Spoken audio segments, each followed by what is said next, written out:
ज्ञान हो जाता है। तो वो ज्ञान, क्षोभसम ज्ञान वाला ज्ञान जो है वो मोक्ष मार्ग में कार्यकारी नहीं है। इस दृष्टि से ये दूसरी गाथा और सातवीं गाथा के क्रम को हम देख सकते हैं। उन्होंने ज्ञानियों के लिए, स्वसमय वालों के लिए जब उन्होंने उनकी महिमा गाई है तो उन्होंने यहाँ ऐसा शब्द का प्रयोग किया, चारित्र को पहले, दर्शन को बाद में और ज्ञान को बाद में। अब देखिए, निषेध कर रहे हैं, अब निषेध कर रहे हैं तो उस समय उनका एक क्रम और अलग है। निषेध करते समय उन्होंने सबसे पहले ज्ञान पर उन्होंने चोट पहुंचाई। नवीनानम, ज्ञान से कुछ नहीं होगा, ज्ञान मात्र से कुछ नहीं होगा, ऐसा कह करके ज्ञान को जो है निषेध की पंक्ति में रखा है।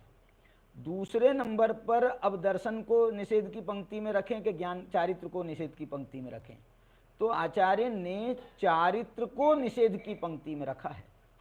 क्यों? क्योंकि ये ज्ञान और चारित्र दोनों श्रद्धान के बल पर सम्यक होते हैं। इसलिए जो है ना, ये बाह्य ज्ञान, क्षोभसम ज्ञान भी कोई मोक्ष मार्ग में कार्यकारी नहीं है, और ये जो बाह्य चारित्र है ये भी मोक्ष मार्ग में कार्यकारी नहीं है। ये बताने के लिए उन्होंने वहाँ चारित्र को भी दूसरे नंबर पर उन्होंने निषेध की कैटेगरी में रखा, और जो है श्रद्धान को उन्होंने सबसे अंत में निषेध की कैटेगरी में रखा है। माने श्रद्धान में आपको ऐसा बहुत कम मिलेगा कि जिनका श्रद्धान तो हो और गलत हो। श्रद्धान तो है लेकिन मतलब गलत कहें, मतलब उसके संबंध में कोई विशेष भूल हो जाए, ये दृष्टि से जो है उन्होंने श्रद्धान को बाद में रखा है।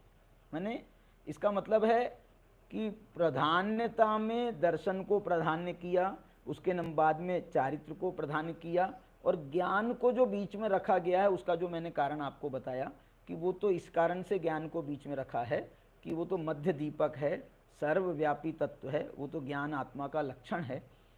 श्रद्धान को और चारित्र को आत्मा का लक्षण नहीं कहा है, ज्ञान को आत्मा का लक्षण कहा है।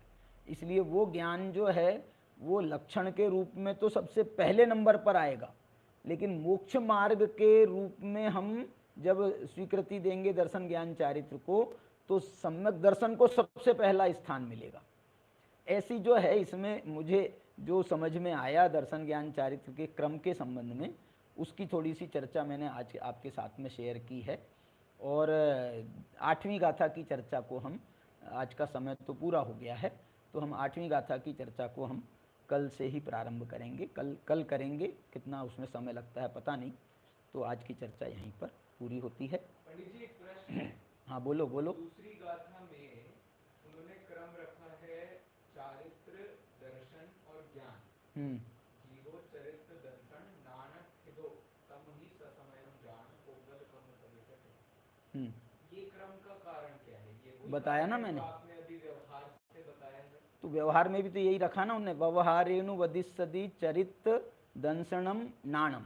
माने जो दूसरी गाथा का क्रम है वही सातवीं गाथा की पहली पंक्ति का क्रम है। और ये स्वसमय और ज्ञानी, ये दोनों को भी एक पर्यायवाची हम कह सकते हैं। और इनमें यदि हम महानता का परीक्षण करेंगे, ज्ञानी की महानता किस बात में है, तो ज्ञानी की महानता जो अनुचरण कर रहे हैं ज्ञान श्रद्धान के साथ में वो महान है। उसके बाद में जो श्रद्धान कर रहे हैं वो महान है। जो अकेला जान रहे हैं उनकी महानता नहीं मानी है जब तक कि श्रद्धान और चारित्र के लेवल पे नहीं आता है। इसलिए उन्होंने ज्ञान को भी स्थान दिया, लेकिन तृतीय स्थान दिया है। इस दृष्टि से जो है ये अपन, अब ये तो अब मैंने अपने दिमाग से जो समझा उचित वो किया है। हो सकता है और भी कोई इसमें से हम लोग विचार करें तो और कोई भी बात इसमें से निकल के आ सकती है। आगे भी समय सार में दर्शन ज्ञान चारित्र की चर्चा आने वाली है, एक बार मैं उसको भी देखूंगा। यदि कोई खास बात होगी तो कल आपको अवश्य बताऊंगा। चलिए अपन जिनवाणी स्तुति करते हैं। नमः समय साराय स्वानुभूत्या चकासते चित्स्वभावाय भावाय सर्वभावान्तरच्छिदे।